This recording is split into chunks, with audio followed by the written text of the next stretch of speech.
Le dernier quart d'heure de Smart Bourse chaque soir, c'est le quart d'heure thématique et chaque lundi, c'est un quart d'heure américain qui nous permet de retrouver Pierre-Yves Dugas, notre correspondant américain avec nous en visioconférence.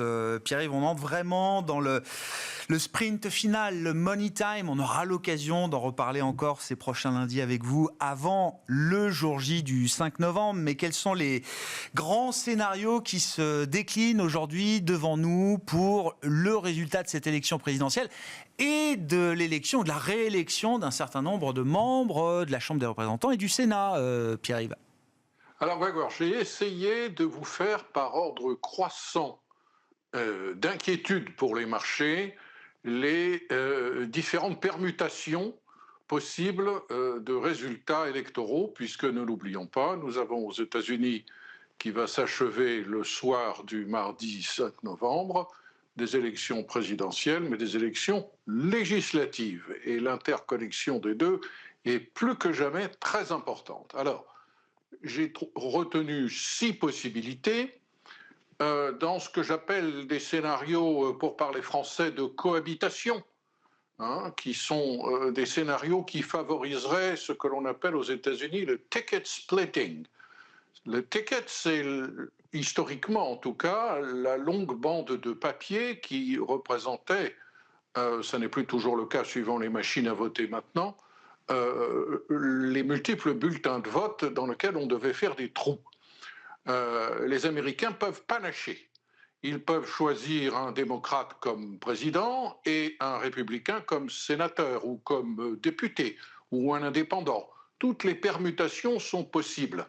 Au cours des 20 dernières années, ce ticket splitting s'est plutôt modéré, mais on entend dire, on pourra le vérifier le soir du 5 novembre, qu'aujourd'hui, le ticket splitting peut revenir à la mode, ce qui peut arranger les deux candidats à la présidentielle.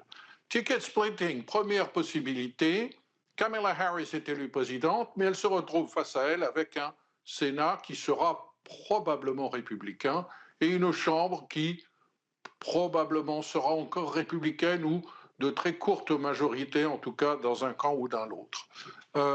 C'est pratiquement la continuité dans ce cas-là. C'est en gros ce qui se passe aujourd'hui, sauf que pour le moment, le Sénat est encore de justesse contrôlé par les démocrates. Deuxième possibilité, Kamala Harris se retrouve face à un Sénat républicain et une Chambre qui pourrait être soit démocrate, soit républicaine. Alors là, c'est la vraie continuité. Les marchés devraient pouvoir tolérer cette situation parce qu'elle évite les grands à-coups d'un côté ou de l'autre, tant en matière de politique fiscale qu'en matière de politique commerciale. Et puis, il y a la troisième possibilité d'une victoire de Trump qui se retrouverait face à un Congrès démocrate. Je pense que cette possibilité, si elle est mathématiquement possible, est assez peu probable, mais on peut toujours l'envisager si effectivement on a beaucoup de ticket splitting. On sait par exemple qu'en Géorgie, la personnalité des élus locaux, lorsqu'ils sont républicains, peut être bien perçue par des électeurs indépendants ou modérés, mais que la personnalité de Donald Trump, en revanche, continue de polariser beaucoup, ce qui favoriserait la deuxième possibilité que j'évoque. Ensuite, on entre dans les 3 possibilités délicates pour les marchés, parce qu'elles entraîneraient un grand changement de politique. De quoi s'agit-il? La victoire démocrate totale. Non seulement Kamala Harris remporterait la Maison-Blanche, mais les démocrates conserveraient le Sénat et regagneraient la majorité à la Chambre. Alors ça, je ne le sens pas trop, mais c'est tout à fait possible. Et cela voudrait dire énormément de changements dans la politique américaine et des ajustements importants dans les portefeuilles, notamment obligataires, parce qu'il y aura des conséquences sur la fiscalité des entreprises et sur le fonctionnement même de la vie politique à Washington, parce que dans cette configuration-là, les démocrates vont chercher à augmenter le nombre de juges à la Cour suprême pour diluer le pouvoir des juges conservateurs. Ils vont également vouloir revenir sur le règlement intérieur du Sénat, qui, avec ce système d'accorder à 60 sénateurs sur 100 le pouvoir de suspendre le débat, donne un pouvoir très très important et fait, je dirais, des conservateurs des gens forcément très puissants dans le processus législatif. Et puis, il y a les deux autres possibilités. La victoire républicaine totale, alors là, qui entraînerait certainement des conséquences immédiates en matière de taxation, puisque la reconduction des baisses d'impôts de 2017 serait faite, explosion du déficit, mise en place de négociations commerciales très musclées sous la menace de sanctions commerciales, voire sanctions commerciales immédiates. Dernière possibilité, le scénario noir, où on ne sait pas qui va gagner. Je rappellerai qu'en 2020, lorsque le candidat, démocrate à l'époque, Al Gore, avait décidé de contester les résultats de l'élection et exiger un décompte partiel et sélectif uniquement dans quelques comtés du sud de la Floride, parce qu'il n'était pas satisfait de la performance des électeurs qu'il estimait devoir lui faire confiance, l'indice S&P 500 a plongé de 12% entre ce soir du 7 novembre 2000 et le moment où Al Gore a finalement renoncé à contester l'issue de l'élection. Cette contestation et ce scénario noir pourraient se jouer de deux manières. Soit on ne sait pas qui a vraiment gagné la présidentielle avec une contestation, très vraisemblable si Donald Trump perd de très peu, ou une incertitude sur le Sénat avec des élections et des décomptes qui seraient nécessaires pour savoir qui va emporter la majorité au Sénat. Merci d'avoir rappelé cet épisode de 2000, effectivement, Al Gore et la Floride. Est-ce que ça avait, entre guillemets, coûté au marché ce moment d'incertitude? Et on parle à l'époque d'un candidat, Al Gore, j'allais dire, un peu moins sous stéroïdes qu'un candidat Trump aujourd'hui, de ce point de vue-là, peut-être, Pierre-Yves. Si on se met dans l'hypothèse Trump, qui est l'hypothèse qui est remontée quand même d'un cran ces derniers jours et ces dernières semaines, est-ce que c'est la fin définitive d'une organisation comme l'OMC, par exemple? Oui. On n'en parle déjà plus beaucoup. Je pense que la dernière fois que j'en ai parlé, c'était peut-être au moment du Covid. Je me souviens encore des dernières bisbilles entre les subventions européennes à Airbus et les subventions américaines à Boeing. On était encore en train de régler ce différend qui doit courir depuis des décennies maintenant. Mais depuis, c'est vraiment lettre morte. Écoutez, les Américains n'y croient plus.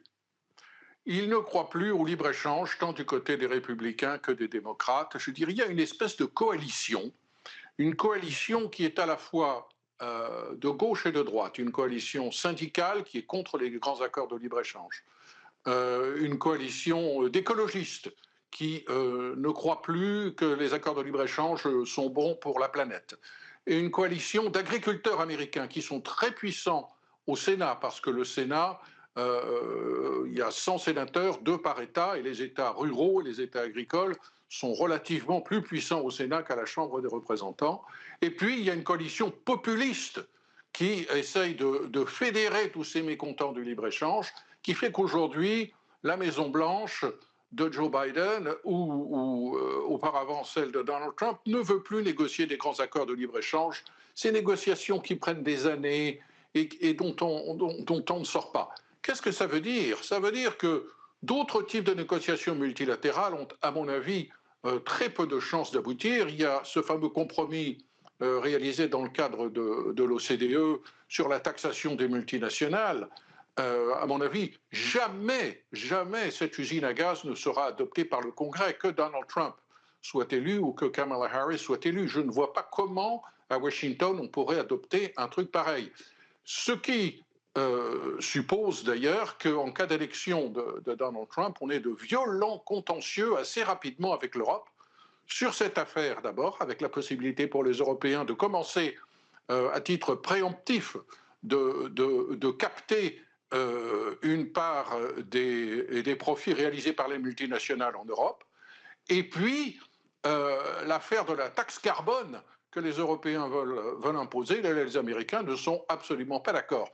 Un petit point important pour ceux qui sont convaincus à Paris que Kamala Harris serait la candidate idéale qui sauverait le monde de la catastrophe d'une élection de Trump. Kamala Harris, lorsqu'elle était sénateur, ça n'a pas duré très longtemps, mais lorsqu'elle était sénateur de Californie, a voté contre la nouvelle version de l'accord de libre-échange Canada, Mexique, États-Unis. version qui a été renégociée sous Trump et sur laquelle donc elle s'est prononcée contre, n'étant pas satisfaite des dispositions protégeant en particulier le droit du travail au Mexique, ce qui nous donne une idée de cette large coalition anti-libre-échange aujourd'hui.